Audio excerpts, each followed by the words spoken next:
పిట్ట వాలదు, గూడు పెట్టదు, ఆక్సిజన్ తీసుకుంటుంది, కార్బన్ డయాక్సైడ్ వదిలేస్తుంది. నీళ్లు కూడా అవసరం లేదు. భూమిలో నాటితే చాలు అలా పాతుకుపోతుంది.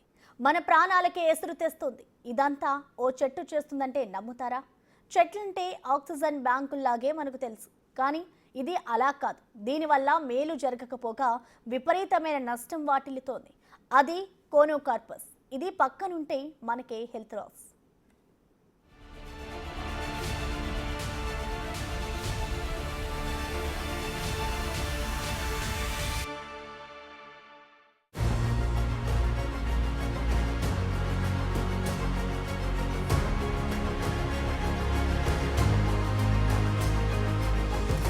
ఈ హరితహారము 10 సంవత్సరాల నుంచి 200 చిల్లర మొక్కలు కోట్ల మొక్కలు నాటినామని చెప్పిండ్రు. నా దృష్టికి వచ్చింది ఏంటంటే కోనోకార్పస్ అని చెప్పేసి ఒక చెట్టు ఉంది. అది దానికి నీళ్ళు అవసరం లేదు, ఏడ పెడితే ఆడ పెరుగుతుంది. అది ఆక్సిజన్ తీసుకుంటుంది, కార్బన్ డైఆక్సైడ్ వదులుతుంది. పిట్ట కూడా దాని మీద కూసోదు. అట్లాంటి చెట్లు మీరు తెలంగాణ రాష్ట్రం మొత్తం పెట్టింది. ఒకటి 1 మినిట్ నేను ప్రభుత్వానికి కూడా సూచన ఏం చేస్తున్నంటే, ఈ కోనోకార్పస్ చెట్లు ఎక్కడైతున్నాయో వాటిని అన్నిటినీ తీసేయవలసిందిగా ప్రభుత్వానికి నేను విన్నారుగా. ఇది కోనోకార్పస్ కహాని. కార్బన్ డయాక్సైడ్ తీసుకుని ఆక్సిజన్ ఇవ్వాల్సిన చెట్టు ఉల్టా ఆక్సిజన్ తీసుకుంటుంది. కనీసం పిట్ట కూడా వాలని చెట్టని తెలంగాణ వ్యాప్తంగా గత ప్రభుత్వం నాటించిందని, వాటిని వెంటనే తొలగించాలని ఇటీవలే రాష్ట్ర ప్రభుత్వానికి సూచించారు స్పీకర్ గడ్డం ప్రసాద్ కుమార్. ఈ చెట్టు పర్యావరణానికి హానికరమని, వాటిని నిర్మూలించాలని కోరారు. తెలంగాణలో ఎక్కడ చూసినా ఈ చెట్లు కనిపిస్తున్నాయి. రోడ్ల వెంబడి డివైడర్ల మధ్యే వీటిని నాటారు. ఈ కోనోకార్పస్ చెట్లకు నీళ్లు అవసరం లేదు. ఎక్కడ పడితే అక్కడ వేగంగా పెరుగుతుంది. చూసేందుకు అందంగా కనిపించినా పర్యావరణానికి అస్సలు మేలు చేయదు. పైగా ఆక్సిజన్ తీసుకుని కార్బన్ డయాక్సైడ్ వదులుతుంది. ఇవేవి తెలియకుండాని అప్పట్లో హరితాహారంలో భాగంగా ఇడా పిడా నాటేశారు. నగర సుందరీకరణలో భాగంగా జీహెచ్ఎంసీ పరిధిలోనూ ఈ మొక్కలను పెద్ద సంఖ్యలో పెంచారు. పల్లెలు, పట్టణాల్లో ఈ చెట్లు ఎక్కువగా కనిపిస్తున్నాయి. మొదటి నుంచి ఈ మొక్కల పెంపకంపై వివాదం నెలకొంది. ఇప్పుడు వీటిని పూర్తిగా తొలగించాలనే డిమాండ్లు వినిపిస్తున్నాయి. పర్యావరణవేత్తలు కూడా ఈ కోనోకార్పస్ మొక్కల పెంపకాన్ని ఆపాలంటున్నారు. కోనోకార్పస్ చెట్లపై ఇది కొత్తగా జరుగుతున్న చర్చేమీ కాదు. వీటిని తొలగించాలన్న డిమాండ్ ముందు నుంచే ఉంది. తెలంగాణ, మధ్యప్రదేశ్, మహారాష్ట్రలో అప్పట్లోనే కోనోకార్పస్ పై విస్తృతమైన చర్చ సాగింది. పూణే కార్పొరేషన్ నిర్వహించి పబ్లిక్ పార్కుల్లో కోనోకార్పస్ మొక్కల పెంపకాన్ని చేపట్టొద్దని అక్కడి పర్యావరణవేత్తలు మహారాష్ట్ర ప్రభుత్వాన్ని కోరారు. తెలంగాణలోనూ గ్రామ పంచాయతీల ఆధ్వర్యంలో నిర్వహిస్తున్న హరితాహారం వనంలో నర్సరీల్లో కోనోకార్పస్ మొక్కల్ని పెంచొద్దని అప్పటి తెలంగాణ సర్కార్ ఆదేశాలు జారీ చేసింది. ఇప్పుడు స్పీకర్ గడ్డం ప్రసాద్ కుమార్ ఈ చెట్ల గురించి అసెంబ్లీలో ప్రస్తావించిన తర్వాత మరోసారి ఈ కోనోకార్పస్ పై చర్చ మొదలైంది.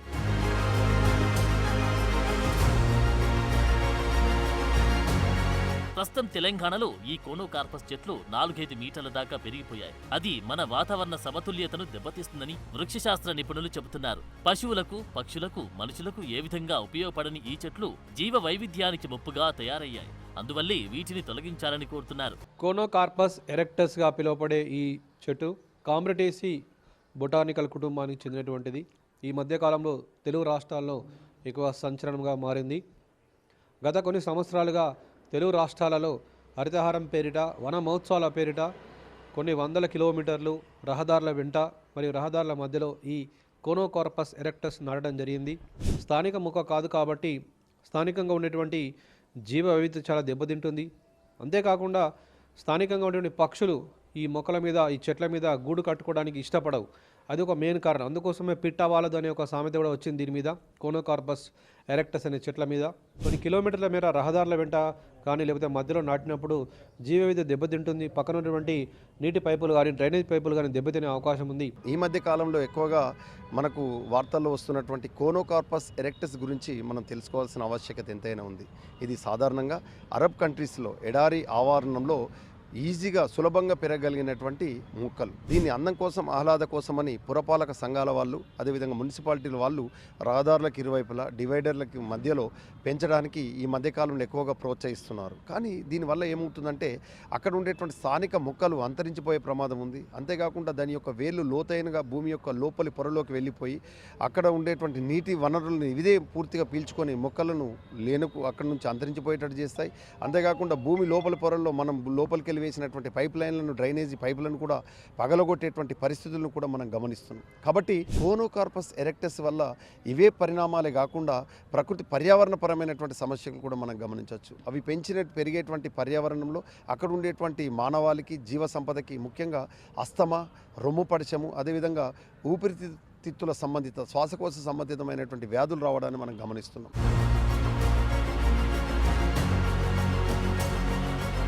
కోనోకార్పస్ చెట్టు విదేశీ మొక్క అయినప్పటికీ భారత నేలలు విస్తారంగా పెరిగే గుణాలున్నాయి. ఇది స్థానిక వృక్ష జాతులకు, పర్యావరణానికి, జీవ వైవిధ్యానికి, ప్రజల ఆరోగ్యానికి ముప్పుగా మారింది. ప్రకృతి సమతుల్యతను దెబ్బతీస్తోంది. ఈ చెట్లు భారీగా పుప్పొడిని విడుదల చేస్తాయి.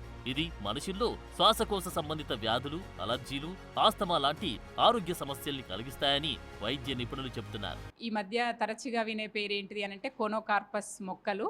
ఈ మొక్కల వల్ల మనకి పర్యావరణాన్ని హాని చేయడమే కాకుండా ఇతర మానవాళికి ఎంతో ఇబ్బందికరంగా కూడా ఉంటుంది. వాటి నుంచి వచ్చేటటువంటి పుప్పొడి వల్ల చాలా వ్యాధులకు గురి అవ్వడం, వాటిని తీసుకోవడం వల్ల ఊపిరితిత్తులకు సంబంధించినటువంటి వ్యాధులు కూడా వస్తున్నాయి. విదేశాల నుంచి వెళ్ళి దిగుమతి చేసుకునేటటువంటి మొక్కల్లో కోనోకార్పస్, మనం దాన్నే ఏడాకుల చెట్లు అని చెప్పుకుంటున్నాము.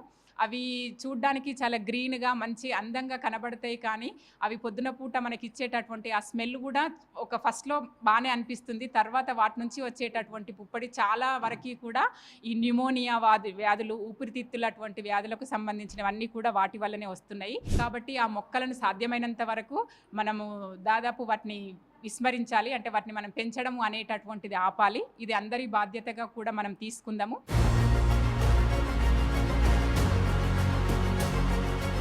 హరితహారంలో నాటిన ఈ కోనోకార్పస్ చెట్లకు సంబంధించి జనంలోనూ కొంతమేర అవగాహన ఉంది. వీటి వల్ల జరిగే నష్టాలు తెలుసుకుని ఆందోళన వ్యక్తం చేస్తున్నారు. వీలైనంత త్వరగా వీటిని నిర్మూలించాలని కోరుతున్నారు. మనుషుల ప్రాణాలు హరించేదిగా తేలడంతో కోనోకార్పస్ చెట్లు తమకు హాని చేస్తాయని కొందరు స్వచ్ఛందంగా వాటిని నరికి ప్రయత్నం చేస్తున్నారు. దాంతో సిద్దిపేట లాంటి ప్రాంతాల్లో అధికారులు కొందరికి ఫైన్ కూడా వేశారు.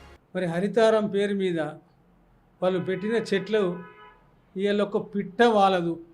కనీసం దాని వాసన తీసుకుంటే లేనిపోని అసమైన రోగాలు వస్తున్నాయి. మరి అటువంటి చెట్లు పెట్టి అవి చెట్లు ముట్టితే 2,000, 20,000, 10,000 రూపాయల జుర్మానా వసూలు చేసిన ఘనత మరి టీఆర్ఎస్ ప్రభుత్వానికి, ఆరోగ్య శాఖ మంత్రి, మాజీ మంత్రి వర్యులకు అది ఆయనకే దక్కుతుంది.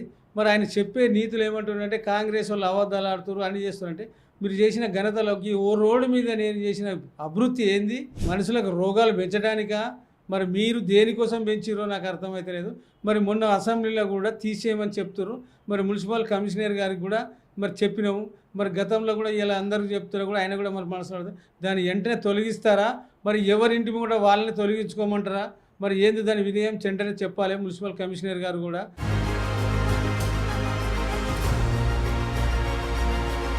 పట్టణాల్లో పచ్చదనాన్ని పెంచేందుకు చాలా దేశాలు గుబురుగా పెరిగి ఈ కోనోకార్పస్ చెట్లని ఎంచుకున్నాయి. భారత్, పాకిస్తాన్, అరబ్, మధ్యప్రాచ్య దేశాల్లో ఈ మొక్కలు రోడ్లు, గార్డెనింగ్, కమ్యూనిటీ, అవెన్యూ ప్లాంటేషన్లో భాగంగా విస్తృతంగా పెంచారు. ఇంతకు మించి వీటితో ఎలాంటి లాభం లేదు. నాటిన కొన్నాళ్లలోనే ఏపుగా పెరుగుతుంది.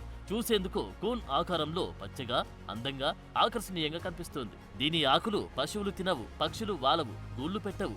ఈ చెట్టు నీడన పచ్చిగడ్డి కూడా మొలవదు. పైగా భూగర్భ జలాన్ని గట్టిగా పీల్చేస్తుంది. దీని వేర్లు భూమి లోపల అడ్డు వచ్చి డ్రైనేజీ వ్యవస్థల్ని, పైపు లైన్లని, కేబుల్లని కూడా చీల్చుకొని వెళ్లిపోతాయి. వీటన్నిటికి మించి కోనోకార్పస్ చెట్లు విడుదల చేసి వాయువులు మనుషుల్లో శ్వాసకోశ సంబంధిత వ్యాధులకు దారితీస్తాయి. అందువల్లే వీటి పెంపకంపై ప్రయత్నాలు వెనక్కి తగ్గుతున్నాయి. కోనోకార్పస్ చెట్లు పర్యావరణానికి, ఆరోగ్య సమస్యలకు కారణమవుతుందని వృక్ష పర్యావరణ నిపుణులు ఆందోళన వ్యక్తం చేస్తున్నారు. దాంతో ఈ మొక్కల పట్ల వ్యతిరేకత మొదలైంది.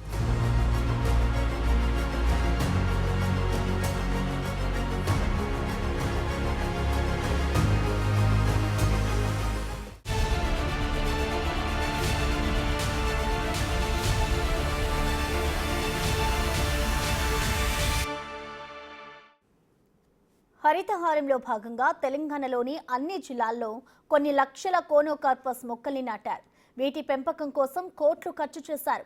వాటితో పల్లెలు, పట్టణాల్లో మినీ అడవినే సృష్టించామని సంబరపడ్డారు. నీడనిస్తున్నాయని మురిసిపోయారు. కానీ ఇప్పుడవే విషం చిమ్ముతున్నాయి, టెన్షన్ పెడుతున్నాయి. అసలు ఈ కోనోకార్పస్ ఎక్కడి నుంచి వచ్చింది, తెలంగాణలో ఎలా పాతుకుపోయింది? ఇప్పుడు గనక వీటిని తొలగించకపోతే భారీ మూల్యం చెల్లించుకోక తప్పదా?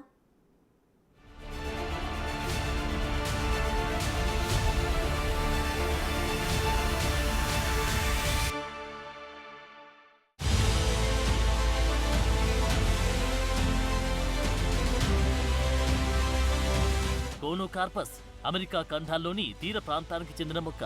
ప్రధానంగా ఫ్లోరిడా సముద్ర తీర ప్రాంతాల్లో పెరిగే మాంగ్రూవ్ జాతి మొక్క. అరబ్, మధ్యప్రాచ్య దేశాల్లో దీనిని దమన్ అని పిలుస్తారు. పచ్చదనంతో పాటు ఎడారి నుంచి వచ్చే దుమ్ము, ఇసుక తుఫాన్లకు, వేగంగా వీచే వేడిగాళ్లకు అడ్డుగోడలా పనిచేస్తాయని ఆ దేశాల్లో వీటిని విస్తృతంగా నాటారు. అయితే కువైట్, ఖతార్, యుఏఈ లాంటి దేశాలు నర్సరీలు దీని పెంపకం, దిగుమతుల్ని నియంత్రించారు. కానీ పట్టణాల్లో వేగంగా గ్రీనరీని పెంచేందుకు ఈ మొక్కే బెటర్ అని చాలా దేశాలు దీని వైపు మొగ్గు చూపాయి. ఏపుగా పెరుగుతుందని కాబట్టి ఆ ప్రాంతాలను సందర్శించిన నర్సరీల నిర్వాహకులు, మన ప్లాంటేషన్ నిపుణులు ఈ కోనోకార్పస్ ని భారత్ కు తీసుకొచ్చారు. మున్సిపాలిటీలు, అర్బన్ ఏరియాల్లో నాటారు. ఇది మన ప్రాంతానికి చెందిన మొక్క కాదు కాబట్టి పర్యావరణ సంబంధమైన దుష్ప్రభావాలు కలిగిస్తుంది. అంతేకాదు శ్వాసకోశ వ్యాధులు, అనేక రకాల ఎలర్జీలకు కోనోకార్పస్ కారణమవుతుంది. ఈ మొక్కలు విడుదల చేసి వాయువులు పీలిస్తే శ్వాసలో ఇబ్బందులు తలెత్తే అవకాశం మెరుగ్గా ఉన్నాయి. ఇప్పటికీ ఆస్తమా, చర్మ సంబంధ అలర్జీలు ఉన్నవారికి ఇవి ఎక్కువ ప్రభావం చూపుతాయి. ఇరాక్లోని మిసాన్ ప్రావిన్స్ లో కోనోకార్పస్ చెట్ల వల్ల అక్కడి మౌలిక వసతులకు ఎదురైన పరిస్థితులు, కలిగిన నష్టాలపై జరిపిన ఓ రీసెర్చ్లు షాకింగ్ విషయం బయటపడింది. ఈ మొక్క వల్ల స్థానిక నివాస ప్రాంతాల్లోని వాటర్ పైప్ లైన్, డ్రైనేజీలకు నష్టం వాటిల్లినట్టు తేలింది. అయితే ఈ మొక్క వేర్లు భూగర్భంలో లోతుగా చొచ్చుకుపోయి నిర్మాణాలకు నష్టం చేయకుండా ఉండేలా రోజువారీగా నీళ్లు పట్టాలని చెప్పారు. మొక్క ఆకుల పెరుగుదలను ప్రూనింగ్ పద్ధతిలో నియంత్రించడం వల్ల మొక్కకు అవసరమయ్యే నీటి వినియోగం తగ్గించాలని, నిర్మాణాలకు దూరంగా పెంచాలని సూచించారు. చివరికి పాకిస్తాన్లోని కరాచీ, ఇస్లామాబాద్ లోనూ ఈ మొక్కలను భారీ సంఖ్యలో పెంచడంపై స్థానిక పర్యావరణవేత్తలు ఆందోళన వ్యక్తం చేశారు. కోనోకార్పస్ వల్ల అక్కడి వాతావరణంలో గాలి నాణ్యతపై ప్రభావం పడుతుందని ఏరో బయాలజిస్టులు పరిశోధనలు నిర్వహించారు. కరాచీలో ఆస్తమా పేషెంట్ల సంఖ్య ఎక్కువగా ఉండడానికి కారణం ఈ మొక్కలేనని తేలింది. దాంతో దేశవాళీ చెట్లని పెంచాలని అక్కడి వృక్ష శాస్త్రవేత్తలు సూచించారు. సహజంగానే మాంగ్రూవ్ జాతి మొక్కలు బలమైన వేర్లు కలిగి ఉంటాయి.